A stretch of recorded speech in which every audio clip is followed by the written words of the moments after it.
Alright, so from the checklist to follow before you complain to the regulator, you want to first ensure that you don't discard your common sense.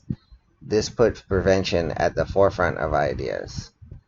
This does not mean that you will never make an error in judgment or a bad investment decision, but usually if there are conditions that are not realistic, like 1 to 1,000 leverage, the investment amount requires that you take on significant amounts of debt, or that your spouse would consider leaving you or something like that should you finish with your money or something like that, then you know it might be a little bit too much for you to invest, or too much risk that you might be taking on.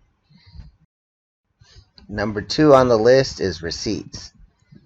Make sure you have your own evidence. I can't emphasize that enough. Don't make any other person responsible for this. You make sure you have everything you need, that you can directly prove what someone has done to you or done to your account. Things like trade history, account verification emails, screen recording of trading sessions, or screen record the chat sessions and other communications. I've even told people to set up auto recording on your cell phone if it's supported by the phone call app. There's all kinds of different receipts, but direct evidence really helps in the long run for you to show the wrongdoing that the broker or company has done. It's very easy to do when you just have that clear evidence. But when you kind of come in and say someone, it's no different than like being in a car accident, or if you have surveillance video.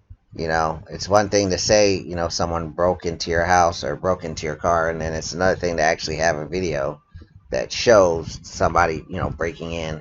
A lot easier to explain your situation that way.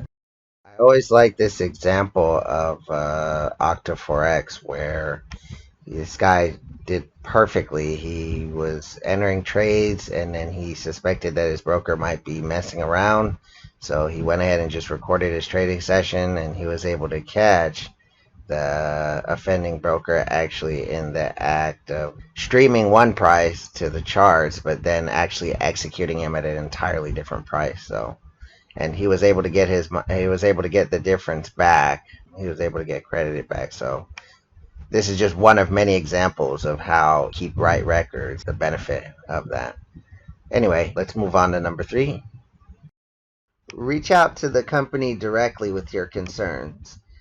Depending on how honest you perceive the company is, then this shouldn't be a problem. But always make sure that you gather basic hard evidence first, account statements, screenshots, etc.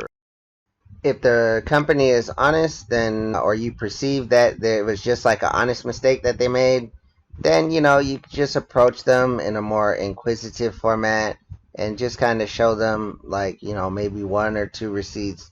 Just show them that this doesn't look right.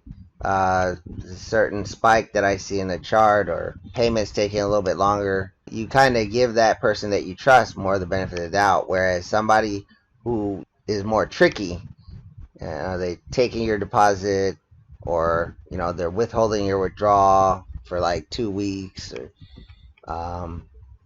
they just outright just lift your whole, or cancel out your whole trading, your trade history, etc., etc. Well, then that's where you need to move quickly, or make no bones about gathering the hard evidence. Get as far away from that company as possible. The final step will be publicly sharing your experience. You can start with just asking some questions about a company on social media, or go directly into a scam alert if you feel your evidence is strong enough. You may also write a review if you wish, especially if you intend to fully participate in the trader's court process. The reviews section is a separate part of the FPA site, and it's possible to write a review but no scam alert, or to write a scam alert and not leave a review. But in order to participate in the trader's court process, you must have completed both the scam alert and the review. The new Traders Court link can be found as a pinned thread in the Scam Alerts folder.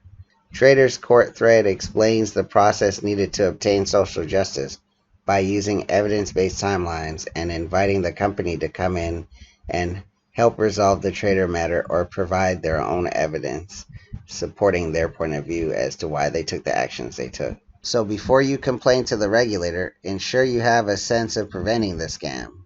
If it sounds too good to be true, it probably is. Independent receipts, evidence, so that you don't have to rely on the broker to provide it for you. Attempt to contact the company directly to resolve your issue, and also be tactful about how you approach the company. And check with other traders.